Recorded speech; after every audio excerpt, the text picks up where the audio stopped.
All right, next up we have Hunter. Now, Hunter is a class that has been quite successful over the past expansion or so. Beast Hunter is one of the more successful decks on ladder at most levels, even since the nerfs.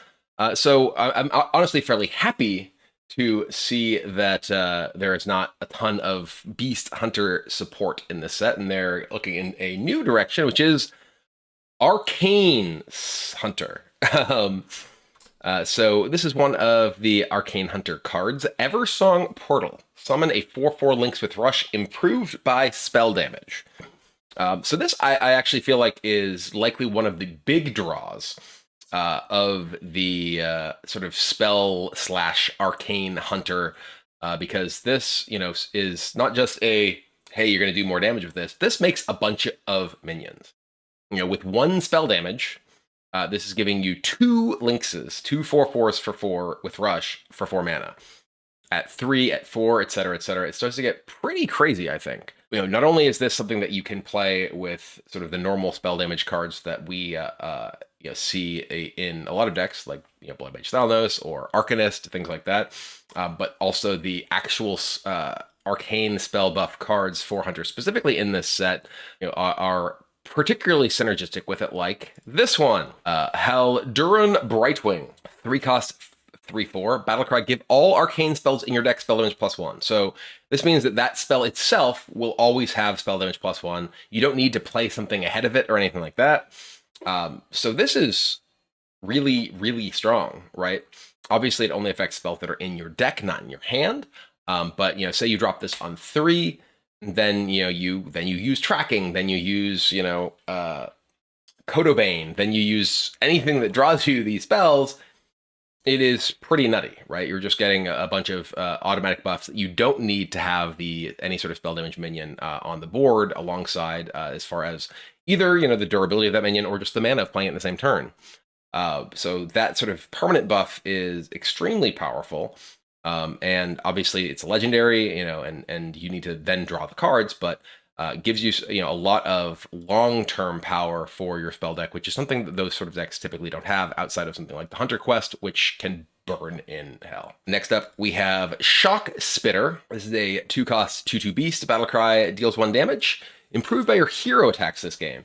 So this is kind of the other direction that we're seeing a little bit of support for, which is Hunter attacking hero with the hero. This is, obviously that sort of thing that just naturally goes into a, Beast Hunter, whatever deck that just kind of instantly has a few weapons. You're going to want to be playing a deck that specifically is looking to attack very frequently. There's not really there's not like Candle Shot or anything in Standard that, really gets you, maybe there is. Maybe I'm actually just forgetting. Maybe Candle Shot is in the core set and I'm literally just forgetting it is. Actually, I think it is. Now, I literally said there's no Candle Shot, and then I'm like, wait a minute. I think actually it was in the core set, but just never sees play. So I think I'm actually wrong with my initial evaluation. And yes, you can Candle Shot people with this Shock Splitter. And, maybe that's what we're going to do. Maybe we're going to build Candle Shot Shock Splitter deck and just get them. But as far as going back to the other archetype, Silvermoon Farstrider, another card that goes with the Arcane Spell deck. Battlecry, give all arcane spells in your hand spell damage +1. So, obviously this goes alongside the legendary.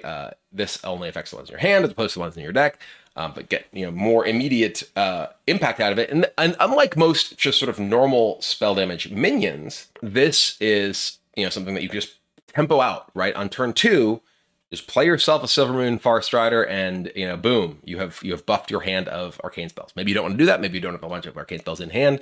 Maybe you wait a little bit, but you can also just play this and not have to spend all the mana on those spells like you would with a normal spell damage minion. So be able to load up spell damage, maybe even multiple spell damage with multiple copies of this, on an individual spell, like the Spell Cats, the first card we saw. Does seem like it has the potential to be quite strong, especially alongside something like this, Conjured Arrow. 2-cost, deal 2 to a minion, arcane. Mana Thirst 6, draw that many cards. One of the things that Hunter historically has suffered from, though it hasn't necessarily been the case so much recently with some of the things that we have seen, but card draw. This with card draw attached to damage. So this is quite powerful alongside the things that buff the spell damage on this. And Mana Thirst 6, Mana Thirst means that if you play this when you have that many mana crystals, it has a bonus effect.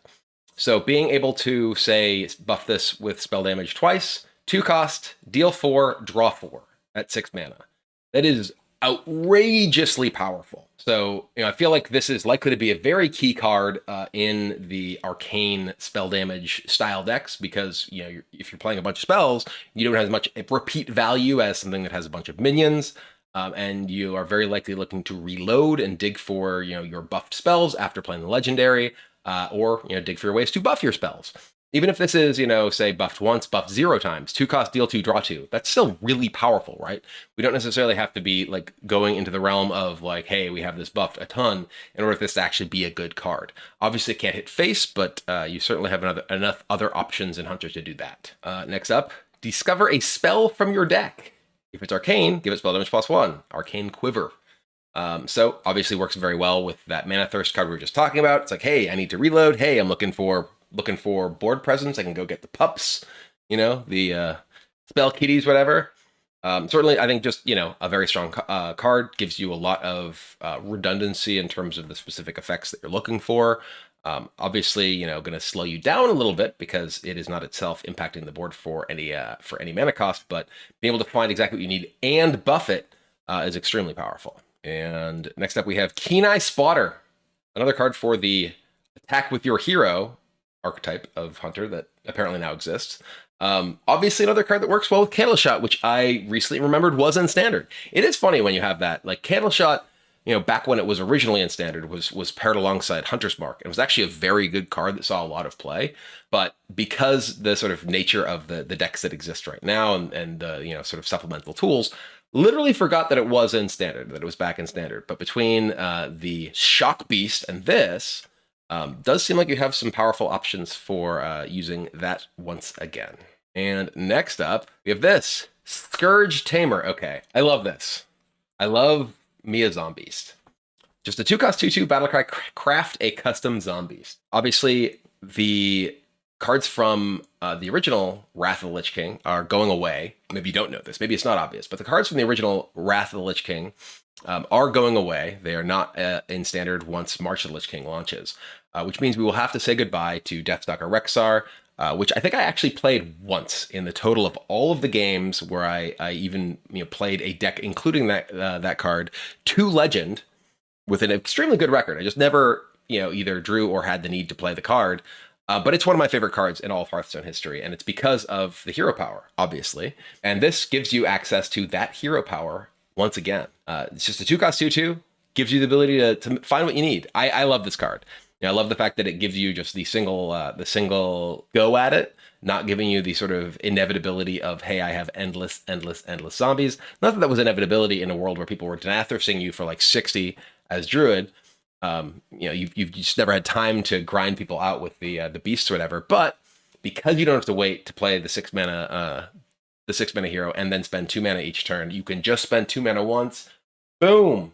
We've got ourselves a Zombeast. I love it. And next up we have Hope of Quel'Thalas. One of the things this set being released and previewed made me realize is that I've been pronouncing this word wrong for the entirety of my involvement in Hearthstone and World of Warcraft. I always just pronounced it Quel'Thalas. I always thought that was just not pronounced with the Q sound. It was pronounced with like a K sound, Quel'Thalas.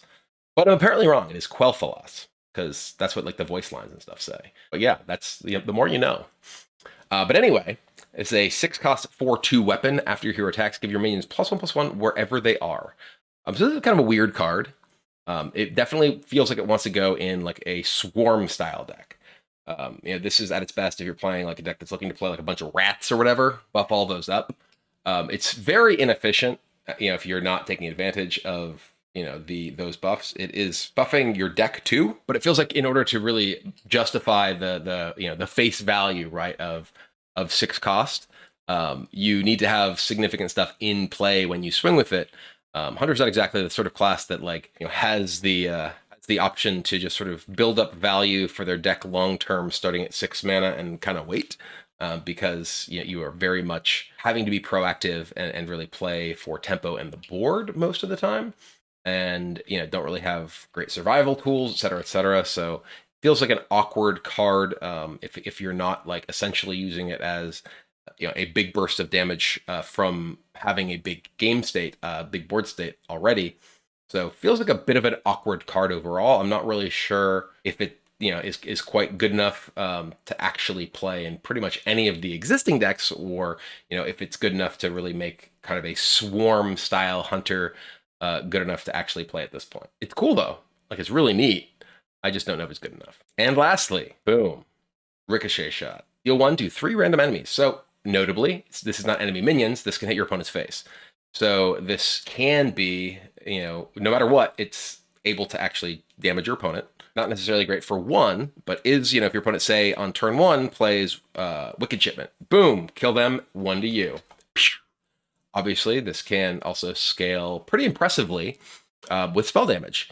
If you are, playing the guys that buff your hand, guys that buff your deck, any sort of other spell damage tool, play this with just like a Tainted Arcanist, which I imagine will see a decent amount of play in the Hunter spell damage decks.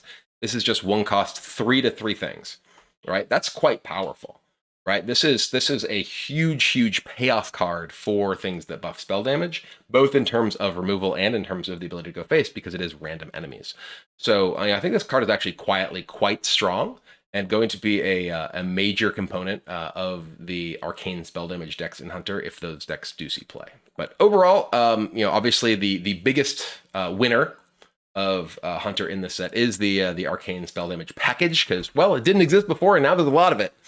As I was just mentioning, I feel like there's a lot of cards that already exist that have the potential to be pretty solid in that deck as well. Other ways of gaining spell damage outside of the new stuff, especially those things that are big bursts of spell damage like Tainted Arcanist. I'm pretty questionable, as I said, about the legendary weapon, and don't really feel like there's necessarily quite enough there to make the sort of attack with your hero type Hunter work. There's only really the two payoff cards in this set, and Hunter doesn't really have that many solid weapons that it necessarily wants to play. There is the weapon with the honorable kill keep getting bigger, along with Candle Shot, which seem like the two sort of like most reliable / best early game weapons for that kind of deck. Maybe those are just cards that end up being played in like kind of a face hunter-ish shell, and taking advantage of your your hero attacking is just sort of a little bit of a bonus, and the ability to attack through big minions with your Candle Shot, and not really necessarily have to commit other tools to that. So not really an archetype unto itself, but just sort of a smaller package in an aggressive Hunter deck.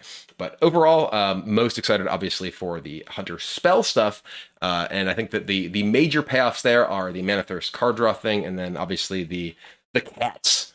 The cats being able to give you a full board pretty much just very quickly from spell damage buffing it. That is the sort of thing that your opponent has to deal with, and if they don't, well, now you're going to finish them off with all of your spell damage buffed spells right to the face. Next up, we have Mage. So Mage, much like Hunter, has a little bit of a arcane spell sub-theme. We have Magister's Apprentice. This is Sorcerer's Apprentice, but only works on arcane spells. Sorcerer's Apprentice, of course, I think it's even been nerfed in Wild now, but obviously one of the most powerful combo enablers was Sorcerer's Apprentice, but even without affecting all of your spells, I think this is actually a pretty strong card as well. Obviously there are a number of arcane spells, obviously just in the game in general, but also in this set, notably Arcane Bolt. Arcane Bolt, a 1-cost spell, deal 2 damage, Mana Thirst 8, deal 3 damage instead. Being able to just sort of chain fire off Arcane Bolts can be quite powerful with the Magister's Apprentice. Say you have Arcane Bolts, maybe you have other ways to generate Arcane Bolts, which they do exist, like, boom, Arcane Worm, bam, 1 cost 1/2, Battlecry, add an Arcane Bolt to your hand. So just between those, that's the ability to generate 4 Arcane Bolts. And now we can potentially just play those with Hala, which is the dragon that most people forget exists. It is an 8-cost 4/12. Whenever you play a spell, deal 4 damage split among your opponent's stuff. You can just play Magister's Apprentice, Hala, and blast them. So anyway, I've started blasting. But yeah, a little bit of a Arcane Bolt combo-ish sub-theme going on in Mage with those. Obviously can use those, with spell damage, much like Hunter can use as well. Obviously, Hunter has those specific arcane spell damage things, but Mage obviously also just has more burn spells you can combo burn spells with, and just cheap burn spells in the form of Arcane Bolt. One cost to deal 3 once you have 8 mana, thanks to Mana Thirst. Can just be, a powerful way to end games, or just a reasonable tempo tool as a one cost deal 2 for a sort of proactive tempo mage style deck. But it's not just damage and tempo mage. There is, of course, everyone's favorite casino mage. 2 cost, 1/3 elemental battlecry. Discover a spell from any class. It costs 1 less. So this is obviously the sort of thing that I love, being able to do wacky things from game to game. This card I think is super cool. As to whether it's actually good, that's a pretty big question right there. There's a lot of spells in the game. There's a lot of spells in standard. There's a lot of bad spells, and it's going to be difficult to necessarily get anything that's going to go with your specific game plan. But there are, of course, other tools to sort of continue doing this, like boom, Vast Wisdom. Discover 2 spells that cost 3 or less. Swap their costs. So this one is not from any class. This one can only get you cards that are mage themselves. But being able to say discover 2 spells and cast a 1 cost thing that would normally cost 3 or whatever, giving you some interesting adaptability from game to game, as well as adding some power to boom, Grand Magister Ramath. 9 cost 5/7 battle cry. Recast each spell you've cast this game that didn't start in your deck. So this is very Yogg/Tess like. Specifically, obviously works very well with things that are generating spells from outside the game, like the mind. What is it called? I forgot the name of the 3 cost one. It was, there we go, Vast Wisdom. I was gonna say Mind Melding. It's not. Vast Wisdom or the Pristine Prismatic Elemental. So obviously you're going to want to, if you're playing a deck that's including this card, and specifically playing a deck that is looking to heavily lean on winning with this card, you're going to want to select things that preferably do reasonably well when they cast them randomly. Kind of like when you're playing a Thief Rogue with Tess and Stash, you want to ensure that you are not taking just a bunch of minions and multiple board clears. Probably not going to work very well. With these, you want to hopefully use things that hit your opponent's minions rather than necessarily your own minions, or do some sort of AoE sort of thing, so it's not necessarily going to come back and bite you if they end up deciding to go the wrong way. This is obviously also really powerful, along with Sunwell, which can give you a lot of things that can give you payoff for this over the course of a very long game. So I'm certainly going to be messing around with Ramath decks, exactly the kind of card and kind of deck that I really do enjoy playing. And I am certainly looking forward to be able to actually play some sweet mage games as opposed to repetitive and boring mage games like you get with most of the mage decks that have existed for quite some time. But speaking of kind of sweet mage cards, Arcane Defenders. I'm too well defended. I need to be more focused. There we go. Arcane Defenders, 8 cost arcane spell. Summon 2 5/6 golems with taunt and can't be targeted by spells or hero powers. A little bit weird one because it is a mage card that makes taunts. Pretty unusual. I do expect that this is most likely a card that will not actually see play as a card that people put into their decks. Will really only see play as something that comes off of, say, Jackpot, or is sort of discovered by something, simply because 8 is very expensive for just a couple of taunts. Probably not going to actually save you at that point from most of the stuff that we're actually dealing with. But this is a pretty cool card to maybe play in like a big spellish mage. And keep replaying with Parrot, although the chances that you actually replace Rune or Dragonfire Amulet is pretty low, but does have at least some level of flexibility in terms of actually giving you the ability to A, do something proactive that actually plays the board as opposed to being removal, and B, also defend yourself. Next up, we have Energy Shaper. So this is a Yogg card if I've ever seen one. Energy Shaper, 4 cost 3/5. Transform all spells in your hand into ones that cost 2 more, but they keep their original cost. So obviously this is a super strong card with Ramath, allowing you to really take advantage of being able to play a bunch of stuff that did not start in your deck because, well, they got transformed, but You're still getting more powerful stuff because they do get transformed into 2 higher cost things, but keep their original cost. Bleh. A lot of stuff. Anyway, obviously this is unlikely to be the sort of card that sees tons of competitive play because, hey, I'm going to turn all of my cards that I intentionally put into my deck into things that did not start in my deck. But, say you're playing, various defensive tools like Blizzard, and it's like now your Blizzard can turn into, I don't know, Arcane Guardians, and then you get to Arcane Guardians off your raw math. Hooray! But a lot of the issue there still becomes, hey, how do I actually ensure that I'm casting raw math each game? How do I ensure that any of these cards are good? You don't. That's the thing. You just get to play sweet cards and hope for the best. Next, we have Arc Splitter. So going back to the less sweet but probably better sort of Arcane Bolt blow you up strategy. This is obviously that. Arc Splitter, Death Rattle, add 2 Arcane Bolts to your hand, 3/2. So this is, again, very much, I think, hey, I'm going to build up a bunch of Arcane Bolts, play my Magister's Apprentice, and blow you up. There are definitely, between this, the Battle Cry, and the actual card you put into your deck, that's 4 plus 8, you could have 8 Arcane Bolts. That's almost just lethal damage from only Arcane Bolts with no spell damage, right? So it definitely feels like the sort of thing that you can build toward with, whether it's spell damage, whether it's Hala, whatever it is. Lots of ways that you can nuke people, including Vexilus. There it is. There's, Vexilus, your arcane spells cast twice. You just get to 8 mana, play Vexilus plus your Magister's Apprentice. Kaboom, kaboom, kaboom, kaboom, kaboom. Nuke your opponent with arcane bolts for like 1,000,000 damage. We did it. So obviously, another sort of mage style burst strategy does require a lot of components, fortunately. So it's not the sort of thing that is going to, just show up very, very quickly in any given game.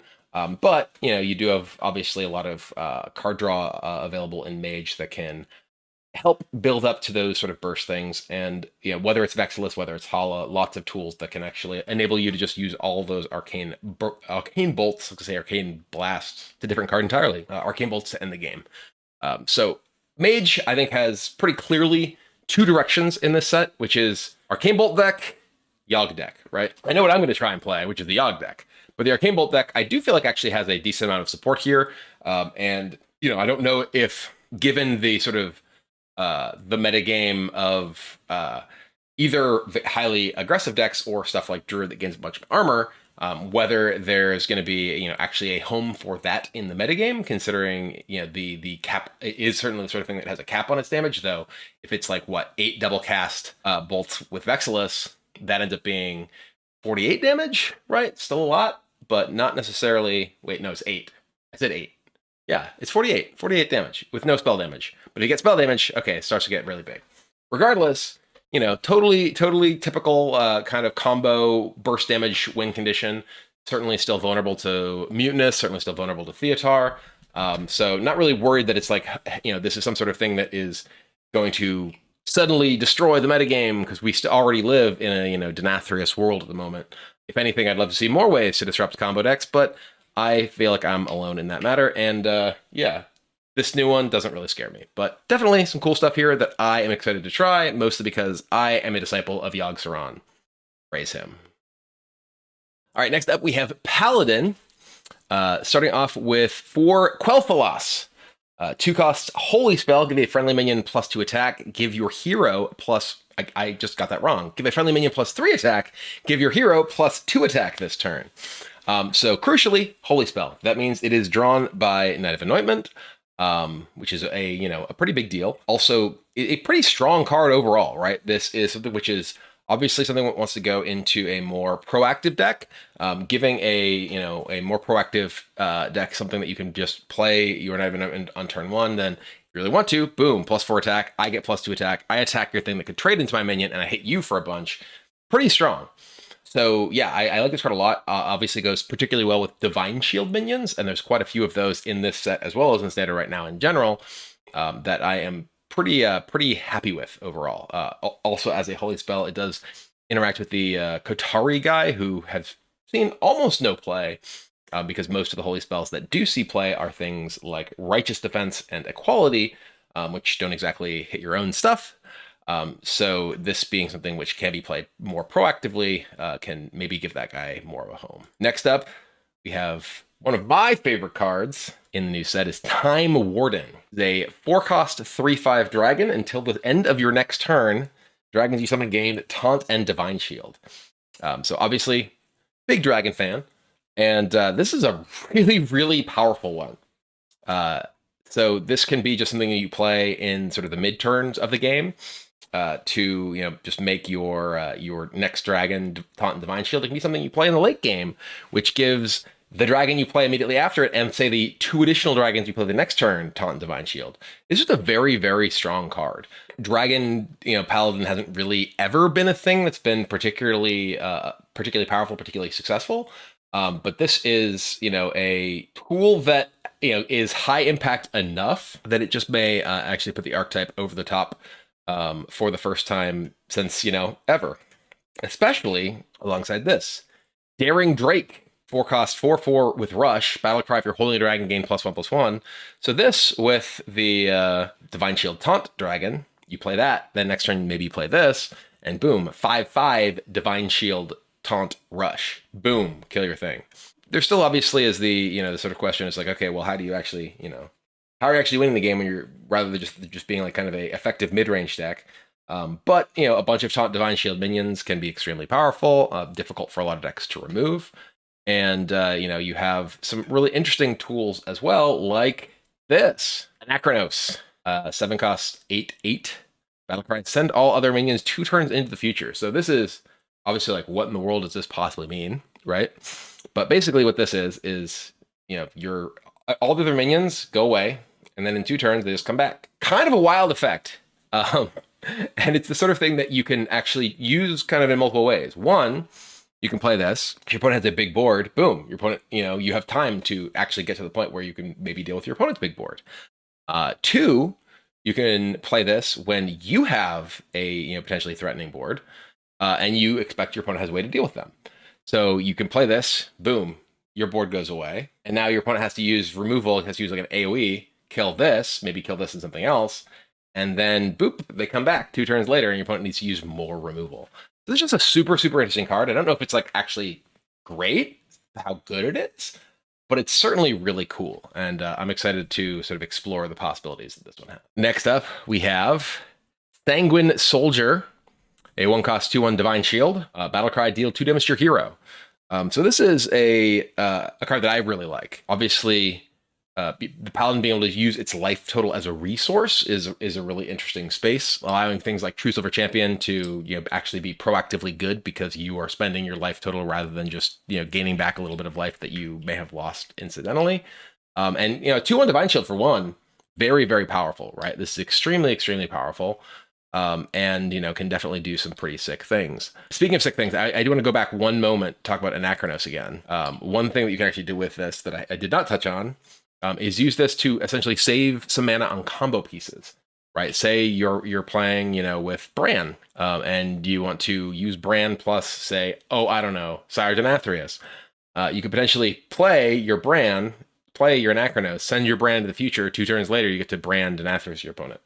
Obviously, that gives your opponent a pretty obvious timeline of when they need to expect to deal with your Denathrius, but maybe you don't Denathrius them. Maybe instead they set up to beat your Denathrius and you like mutinous them or something. So it just definitely has some interesting tools that interesting opportunities that you can use this for, in addition to like just kind of the obvious stuff of like, hey, I'm going to take a little time off this board. Anyway, getting back to other stuff. Flight of the Bronze. 1-cost. Discover a dragon. Mana Thirst 7. Summon a 5/5 Drake with Taunt. This is, by itself, I think like a fine card. Hey, I want to, have more dragons in my deck. But the Mana Thirst ability of this makes it particularly disgusting with the friend here, the Time Warden. So you can basically get a 1/1 divine or 1-cost 5/5 Divine Shield Taunt off of Flight of the Bronze, thanks to Time Warden. Yeah, I think specifically trying to manage when you actually want to play this card is sort of the biggest question mark. Finding the games where you actually want to play this before you use the Mana Thirst effect on it, I think is going to be one of the most interesting like skill testing portions of that. Because the obvious choice is, hey, I want to have 7 mana and get the 5/5 taunt off of this, but the games in which you really need to find something else early are going to be what makes the card particularly interesting. Next up, we have Blood Crusader, another way to spend your life total as a resource. Battlecry, your next Paladin minion this turn costs health instead of mana. So obviously, just a 6-cost 5/5 that then gives you a discount is not necessarily like giving you a huge discount, but the ability to play like a 8 or 9 drop or something.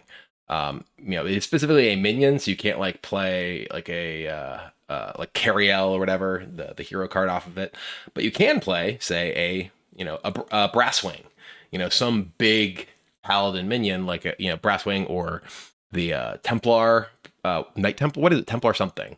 The 8/8 that gives you a 5/5 when it attacks something. So definitely kind of an interesting tool for like a big Paladin style deck that is itself like at least a relatively large minion. Next up, we have Seal of Blood. Give a minion +3/+3 and Divine Shield. Deal 3 damage to your hero. Again, another strong, proactive Paladin holy spell. Another way to actually get Knight of Anointment into more aggressive decks. This is just really, really strong. +3/+3 and Divine Shield. Like Blessing of Kings obviously has fallen out of favor recently, but has been a pretty powerful card in a lot of Paladin decks for a long time. This is cheaper than Blessing of Kings and also gives the minion Divine Shield. Obviously, 3 damage to your hero can be a downside in more aggressive matchups. But as we said a number of times, Paladin has lots of tools for gaining that life back. And if you are playing an aggressive deck, as long as you're not like racing another aggressive deck, your life total most of the time does not matter that much. So being able to spend that as a resource is extremely powerful. Next up, we have Feast and Famine. Give your hero +3 attack this turn, Mana Thirst 4, and Lifesteal. I don't think we have enough Paladin card draw to really play something like this in an aggro Paladin deck. Like back in the Divine Favor days, this is the sort of card that would just be like, yeah, run it out there, nuke them down. It doesn't have a spell type, so this feels like it is not super likely to see a ton of play here. If it were a holy spell, I'd feel like it is more likely. But we've seen cards like this in the past with like Seal of Light, I think, which obviously is not quite the same, but is pretty similar if you keep the Mana Thirst in mind. A little bit more expensive. Never really saw that much play. Obviously, being 1 cost versus 2 cost is a really big difference. But in particular, again, with no spell type to be able to be drawn by Knight of Anointment, as well as no great like refill in Paladin like Divine Favor, doesn't seem super likely that card's going to see a lot of play in my mind. And lastly, Blood Matriarch Liadrin. It's a super interesting card. A 2-cost 3/2. After you summon a minion with less attack than this, give it Rush and Divine Shield. So obviously the sort of card that can be pretty strong by itself in sort of an aggressive deck with a lot of cheap, relatively low attack minions, but with buffs can be super gross, right? Like if you have just a normal curve and you just play, say, one of the cards that we just talked about, like say Seal of Blood on her, boom, you have a 6 power minion that everything you play that is 6 power or less, or rather less than 6 power, not only Divine Shield, but Divine Shield and Rush. So this is the sort of card that like you get this online in any kind of minion-based matchup, and like if they don't have some sort of rush minion of their own to take it out, they just lose, right? Because you just start rushing all your minions into theirs and killing them without losing them because they have Divine Shield, and then just hitting them in the face. This is also a summon, not a play effect. So this does work with your hero power. It does work with anything that's just generating, minions, whether it's like Silverhand Recruits or anything else. This can work with Onyxia, right? You can play this, or your Time Warden, which we saw before, and give the whelps from Raid Boss Onyxia Divine Shield, right? Hugely powerful. So obviously, I don't think this is necessarily the sort of card that you're going to put in the same deck as Raid Boss Onyxia, but just sort of worth calling that kind of interaction out because it does seem extremely powerful. So I think this card is really good, and obviously gets much better with buffs. And I think that we have actually a good selection of Paladin buffs in this set that are better than really anything we've seen in quite some time. So I actually think that a sort of aggro slash mid-range Paladin deck does have potential legs in this set. Certainly more so than we have in quite some time. So regardless, I love the Paladin cards in this set. You know, like I said, I think that there's a lot of tools that can go alongside the likes of Blood Matriarch Liadrin. I think that there's a lot of tools that, you know, can be sort of good, proactive, like Divine Shield style Paladin deck that may, you know, be strong enough to actually be competitive for the first time in a very long time, as well as, of course, Dragon Paladin, my beloved. It's not just the Dragon cards in this set. There's some pretty important, or rather in the Paladin pool of this set, there's some pretty important neutrals as well, which we will certainly get to. But I am the most hopeful I have been about the possibility for Dragon Paladin to be successful that I have ever been. And that's saying a lot, considering it certainly isn't a Dragon expansion.